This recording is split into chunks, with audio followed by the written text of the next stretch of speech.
ಇನ್ನು ನಿಖಿಲ್ ಕುಮಾರಸ್ವಾಮಿ ಪ್ರಚಾರದ ಸಂದರ್ಭದಲ್ಲಿ ಮಹಿಳೆಯೊಬ್ಬರು ಕಣ್ಣೀರು ಹಾಕಿಕೊಂಡು ತಮ್ಮ ದುಃಖವನ್ನ ನಿಖಿಲ್ ಮುಂದೆ ತೋಡ್ಕೊಂಡಿದ್ದಾರೆ.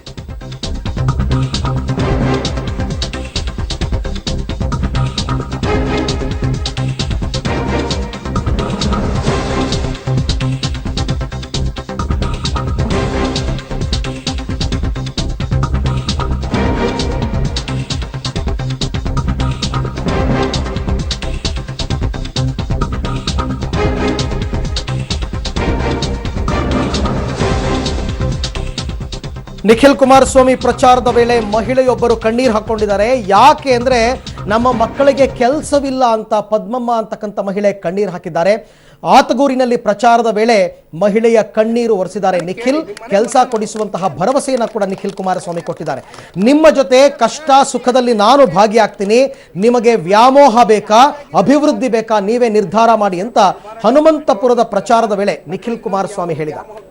ಅದ್ರ ಬಗ್ಗೆ ಯೋಚನೆ ಮಾಡಿ ಮಾಡ್ತಾ ಇದಾರೆ. ತಮ್ಮ ಋಣ ತೀರ್ಸ್ಲಿಕ್ಕೋಸ್ಕರ ಮಾಡ್ತಾ ಇರೋದು. ನನ್ನ ಏನೋ ಲೋಕಸಭಾ ಸಂಸದೆ ಮೆರೆಸ್ಲಿಕ್ಕೋಸ್ಕರ ನಮ್ಮ ತಂದೆಯವ್ರು ಮಾಡ್ತಾ ಇಲ್ಲಮ್ಮ. ದಯವಿಟ್ಟು ನನ್ನ ಸ್ವಾರ್ಥಕ್ಕಿಲ್ಲ, ನಾನು ಬರ್ತಾ ಇಲ್ಲ, ನನಗೊಂದು ಅವಕಾಶ ಮಾಡಿಕೊಡಿ. ನನಗೆ ನೀವು ಏನ್ ಬೇಕಾದ್ರೂ ಕೇಳ್ಬೋದು. ನೀವು ಮತದಾರ ಪ್ರಭುಗಳು, ನೀವು ಏನು ಕೇಳಿದ್ರು ನಿಮ್ಗೆ ಹಕ್ಕಿದೆ. ನನಗೆ ಕೇಳಿ, ನಿಮ್ಮ ಮನೆ ಮಗ ನಾನು, ನಿಮ್ಗೆ ಏನ್ ಬೇಕಾದ್ರೂ ಕೇಳಿ ನನಗೆ ಅಷ್ಟೇ. ಆಯ್ತಕ್ಕ, ಕೇಳಿ. ಈ ಬಗ್ಗೆ ಮತ್ತಷ್ಟು ಮಾಹಿತಿ ಪಡೆಯೋಣ ನನ್ನ ಕೊಲೀಗ್ ಸಂತೋಷ್ ಅವರಿಂದ. ಸಂತೋಷ್, ನಿಖಿಲ್ ಪ್ರಚಾರದ ಸಂದರ್ಭದಲ್ಲಿ ಕೆಲವೊಂದು ಕಡೆ ಈ ರೀತಿ ನಡೀತು, ಅಂದ್ರೆ ತಮ್ಮ ಕಷ್ಟ ಸುಖಗಳನ್ನ ಹೇಳ್ಕೊಳ್ತಾ ಇರ್ತಕ್ಕಂಥದ್ದು, ಜನರು ಉತ್ತಮ ರೀತಿಯಲ್ಲಿ ಸ್ಪಂದನೆ ಮಾಡ್ತಾ ಇದ್ದಾರಾ ಹೇಗೆ? ಅರವಿಂದ್, ನಿಖಿಲ್ ಪ್ರಚಾರ ಮಾಡ್ತಕ್ಕಂತ ಸಂದರ್ಭದಲ್ಲಿ ಹಲವಾರು ರೀತಿಯ ಕಷ್ಟಗಳನ್ನ ಹೇಳ್ಕೊಳ್ತಾ ಇದ್ದಾರೆ. ಒಂದು ಗ್ರಾಮದಲ್ಲಿ ನಮ್ಗೆ ತಿಪ್ಪೆನೇ ಇಲ್ಲ ಊರಲ್ಲಿ ಅಂತೇಳಿ ಮಹಿಳೆ ಕಷ್ಟವನ್ನ ಹೇಳ್ಕೊಂಡ್ರು. ಅನಂತರ ಆತಗೂರು ಗ್ರಾಮಕ್ಕೆ ಬಂದಂತಹ ಸಂದರ್ಭದಲ್ಲಿ ಆ ನಿಖಿಲ್ ಅವರು ತಮ್ಮ ವಾಹನದಿಂದ ಕೆಳಗಡೆ ಇಳಿತಾರೆ. ಕೆಳಗಡೆ ಇಳಿದಾಗ ಅಲ್ಲಿ ಇರ್ತಕ್ಕಂಥ ಮಹಿಳೆಯರೆಲ್ಲ ಸುತ್ತು ಮುತ್ತಾಕೊಂಡು ಹೇಳ್ತಾರೆ, ನಮ್ಮ ಮಕ್ಕಳಿಗೆ ಕೆಲಸ ಇಲ್ಲ, ನಮ್ಮ ಮಕ್ಕಳು ಕಷ್ಟದಲ್ಲಿದ್ದಾರೆ ಅಂತೇಳಿ.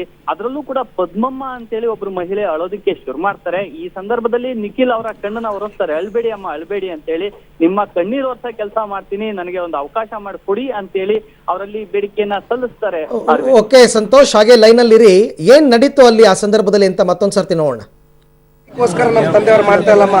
ದಯವಿಟ್ಟು ನನ್ನ ಸ್ವಾರ್ಥಕ್ಕಿಲ್ಲ, ನಾನು ಬರ್ತಾ ಇಲ್ಲ, ನನಗೊಂದು ಅವಕಾಶ ಮಾಡಿಕೊಡಿ. ನನಗೆ ನೀವು ಏನ್ ಬೇಕಾದ್ರೂ ಕೇಳ್ಬೋದು. ನೀವು ಮತದಾರ ಪ್ರಭುಗಳು, ನೀವು ಏನು ಕೇಳಿದ್ರು ನಿಮ್ಗೆ ಹಕ್ಕಿದೆ. ನನಗೆ ಕೇಳಿ, ನಿಮ್ಮ ಮನೆ ಮಗ ನಾನು, ನಿಮ್ಗೆ ಏನ್ ಬೇಕಾದ್ರೂ ಕೇಳಿ ನನಗೆ ಅಷ್ಟೇ. ಆಯ್ತಕ್ಕ, ಕೇಳಿ. ಯಾರಾಗಿದ್ದಾರೆ ತಾವು ಯೋಚನೆ ಮಾಡ್ಬೇಕು. ದೇವೇಗೌಡರು ಸಾಹೇಬರು ಕುಮಾರಣ್ಣ ಅವ್ರು ತಮ್ಮ ಪರವಾಗಿ ನಿಂತಿದಾರಾ ಅಥವಾ ಇನ್ನೊಂದು ಯಾವ್ದೋ ಒಂದು ವ್ಯಾಮೋಹಕ್ಕೆ ತಾವು ಒಳಗಾಗ್ತೀರಾ? ಅದ್ರ ಬಗ್ಗೆ ಯೋಚನೆ ಮಾಡಿ, ನೀವೇ ಯೋಚನೆ ಮಾಡಿ. ನಿಮ್ಗೆ ಅಭಿವೃದ್ಧಿ ಬೇಕಾ ಏನ್ ಬೇಕು ಯೋಚನೆ ಮಾಡಿ. ಆಯ್ತಕ್ಕ, ಆಯ್ತು. ಅಭಿಮಾನ ಒಂದ್ ಸೈಡು, ಅಭಿವೃದ್ಧಿ ಕೆಲಸ ಕೊಡಿ ಅಕ್ಕ. ನಾನು ಇವತ್ತು ಯುವಕನು, ನಿಮ್ ಮನೆ ಮಗನಿದ್ದಾಗ ನಿಮ್ ಮಕ್ಕಳನ್ನ ನನ್ನ ಅಣ್ಣನೋ ಹೇಳ್ತೀನಿ ಕೇಳಕ್ಕ, ಹೇಳ್ತೀನಿ ಕೇಳಿ. ನಾನು ನಿಮ್ಗೆ ನಿಮ್ ದುಃಖ ಅರ್ಥ ಆಗುತ್ತೆ.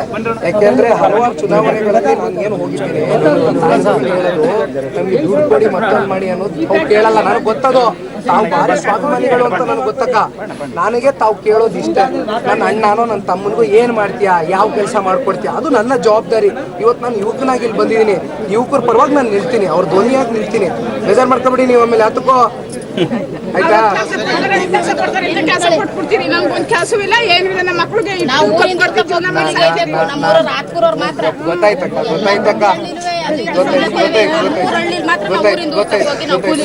ಉದ್ಯೋಗ ಸೃಷ್ಟಿ ಮಾಡುವಂತ ಒಂದು ವಿಚಾರವಾಗಿ ನಾನು ಬಹಳ ಸೂಕ್ಷ್ಮವಾಗಿ ಗಮನಿಸಿ ಮಾಡ್ತೀನಕ್ಕ. ಅಳ್ಬೇಡಿ ನೀವು, ಅಳ್ಬೇಡಿ ಅಳ್ಬೇಡಿ ಅಳ್ಬೇಡಿ ಅಳ್ಬೇಡಿ ತಾಯಿ, ಅಳ್ಬೇಡಿ ತಾಯಿ, ಛ ಛ ಛ ಅಳ್ಬೇಡಿ ಅಳ್ಬೇಡಿ. ಆಯ್ತು ತಾಯಿ, ಅಳ್ಬೇಡಿ ತಾಯಿ, ಅಳ್ಬೇಡಿ ತಾಯಿ, ಅಳ್ಬೇಡಿ ತಾಯಿ.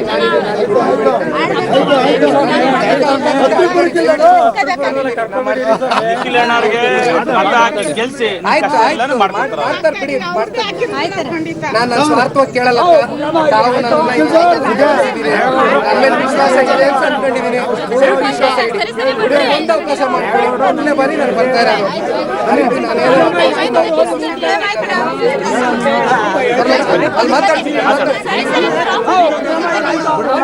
ಮಾಡ್ತಾ ಇದಾರೆ. ತಮ್ಮ ಋಣ ತೀರ್ಸ್ಲಿಕ್ಕೋಸ್ಕರ ಮಾಡ್ತಾ ಇರೋದು. ನನ್ನ ಏನೋ ಲೋಕಸಭಾ ಸಂಸದೆ ಮೆರೆಸ್ಲಿಕ್ಕೋಸ್ಕರ ನಮ್ಮ ತಂದೆಯವ್ರು ಮಾಡ್ತಾ ಇಲ್ಲಮ್ಮ. ದಯವಿಟ್ಟು ಉದ್ಯೋಗ ಸೃಷ್ಟಿ ಮಾಡುವಂತ ಒಂದು ವಿಚಾರವಾಗಿ ನಾನು ಬಹಳ ಸೂಕ್ಷ್ಮವಾಗಿ ಗಮನಿಸಿ ಮಾಡ್ತೀನಕ್ಕ. ಅಳ್ಬೇಡಿ ನೀವು, ಅಳ್ಬೇಡಿ ಅಳ್ಬೇಡಿ ಅಳ್ಬೇಡಿ ಅಳ್ಬೇಡಿ ತಾಯಿ, ಅಳ್ಬೇಡಿ ತಾಯಿ, ಛ ಛ ಛ ಅಳ್ಬೇಡಿ ಅಳ್ಬೇಡಿ. ಆಯ್ತು ತಾಯಿ, ಅಳ್ಬೇಡಿ ತಾಯಿ, ಅಳ್ಬೇಡಿ ತಾಯಿ, ಅಳ್ಬೇಡಿ ತಾಯಿ.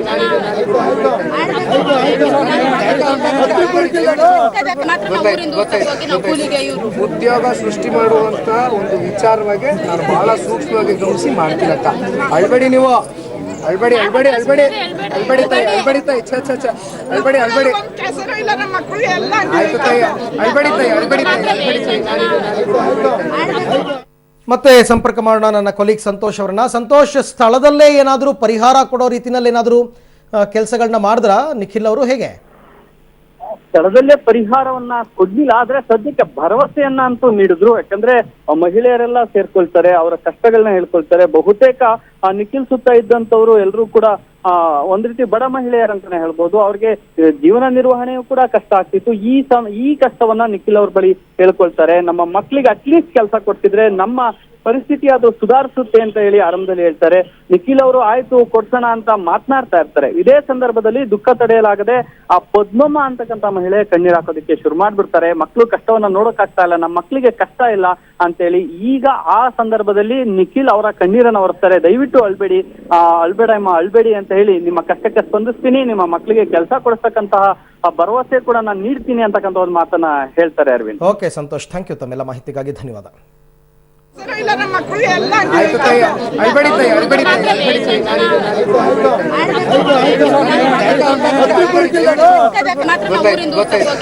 ತಾಯಿ. ಉದ್ಯೋಗ ಸೃಷ್ಟಿ ಮಾಡುವಂತ ಒಂದು ವಿಚಾರವಾಗಿ ನಾನು ಬಹಳ ಸೂಕ್ಷ್ಮವಾಗಿ ಗಮನಿಸಿ ಮಾಡ್ತೀನಕ್ಕ. ಅಳ್ಬೇಡಿ ನೀವು, ಅಳ್ಬೇಡಿ ಅಳ್ಬೇಡಿ ಅಳ್ಬೇಡಿ ಅಳ್ಬೇಡಿ ತಾಯಿ, ಅಳ್ಬೇಡಿ ತಾಯಿ, ಛ ಛ ಛ ಅಳ್ಬೇಡಿ ಅಳ್ಬೇಡಿ. ಆಯ್ತು ತಾಯಿ, ಅಳ್ಬೇಡಿ ತಾಯಿ, ಅಳ್ಬೇಡಿ ತಾಯಿ, ಅಳ್ಬೇಡಿ. ಓಕೆ, ಒಂದ್ ಕಡೆ ನಿಖಿಲ್ ಕುಮಾರಸ್ವಾಮಿ ಪ್ರಚಾರಕ್ಕೆ ಹೋದಂತಹ ಸಂದರ್ಭದಲ್ಲಿ ಮಂಡ್ಯ ಜಿಲ್ಲೆಯಲ್ಲಿ ಜನ ತಮ್ಮ ಕಷ್ಟ ನಷ್ಟಗಳನ್ನು ಹೇಳ್ಕೊಳ್ತಾ ಇದ್ದಾರೆ. ಕಳೆದ ಬಾರಿ ವಿಧಾನಸಭಾ ಚುನಾವಣೆಯಲ್ಲಿ ಮಂಡ್ಯ ಭಾಗದಲ್ಲಿ 7ಕ್ಕೆ 7 ವಿಧಾನಸಭಾ ಕ್ಷೇತ್ರಗಳನ್ನು JDS ಗೆದ್ದುಕೊಂಡಿತ್ತು. ಲೋಕಸಭಾ ಕ್ಷೇತ್ರದ ಲೆಕ್ಕಾಚಾರ ತಗೊಂಡ್ರೆ 8ಕ್ಕೆ 8 JDS ಗೆದ್ದುಕೊಂಡಿತ್ತು. ಈಗ ವಿಧಾನಸಭಾ ಚುನಾವಣೆ ಮುಗಿದು 10 ತಿಂಗಳಾಗ್ತಾ ಬರ್ತಾ ಇದೆ. ಈಗ ಮತ್ತೆ ನಿಖಿಲ್ ಕುಮಾರಸ್ವಾಮಿ ಮತ್ತೆ ಪ್ರಚಾರಕ್ಕೆ ಹೋದಂತಹ ಸಂದರ್ಭದಲ್ಲಿ ನಮ್ಮ ಮಕ್ಕಳಿಗೆ ಕೆಲಸ ಇಲ್ಲ, ಕಷ್ಟ ನಷ್ಟವನ್ನು ನೋಡೋರು ಯಾರೂ ಇಲ್ಲ ಅಂತಂದ್ಬಿಟ್ಟು. ಸೊ ಹಾಗಾಗಿ ಅದು ಅವರ ಕರ್ತವ್ಯ ಕೂಡ ಹೌದು. ಹಾಗಾಗಿ ಕುಮಾರಸ್ವಾಮಿ ಅವರಾಗ್ಬೋದು ಅಥವಾ ನಿಖಿಲ್ ಆಗ್ಬೋದು, ಜನರ ಕಷ್ಟವನ್ನು ಬಗೆಹರಿಸ್ತೀವಿ ಅಂತಕ್ಕಂಥ ಭರವಸೆಯನ್ನು ಕೊಡ್ತಾ ಇದ್ದಾರೆ.